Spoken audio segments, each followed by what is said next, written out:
Hi hello అండి. ఈరోజైతే నా వంట వచ్చేసి సొరకాయ పప్పు. ఈ సొరకాయ అయితే మొన్న అమ్మ వాళ్ళ ఇంటికి వెళ్ళినప్పుడు అమ్మ అయితే పంపించింది.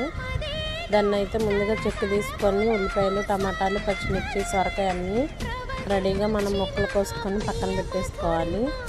దానికన్నా ముందుగా మనం కావాల్సినంత పప్పు తీసుకొని కడిగి ఒక పావుగంట అయితే పక్కన పెట్టి నానబెట్టేసుకున్నాను. ఈలోగా ఇవన్నీ ముక్కలు కట్ చేసేసుకొని పెట్టుకున్నాను. తర్వాత ఆ నానబెట్టిన తర్వాత పై వాటర్ అంతా పారపోసేసి మళ్ళీ మంచి వాటర్ పోసుకొని పసుపు, కారం, ఇంకా మనం కట్ చేసుకున్న ముక్కలు అయితే అన్నీ వేసి ఒక 4 విజిల్స్కి అయితే పెట్టేశాను. అది అయిపోయిన తర్వాత స్టవ్ కట్టేసేసి ప్రెషర్ అంతా పోయిన తర్వాత మనం ఉప్పు వేసుకొని పప్పు మెదుపుకొని పక్కన పెట్టేసుకున్నాము. అది మనకు కుక్కర్ విజిల్ వచ్చేసరికి మనం తాలింపుకి అయితే కావాల్సినవన్నీ రెడీ చేసుకొని పక్కన పెట్టేసుకున్నాం.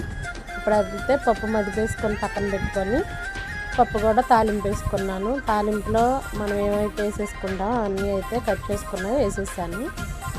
మీకైతే నా వీడియో నచ్చినట్టయితే లైక్ చేయండి, నా ఛానల్ని అయితే సబ్స్క్రైబ్ అవ్వండి. సొరకాయ పప్పు అయితే రెడీ అయిపోయింది.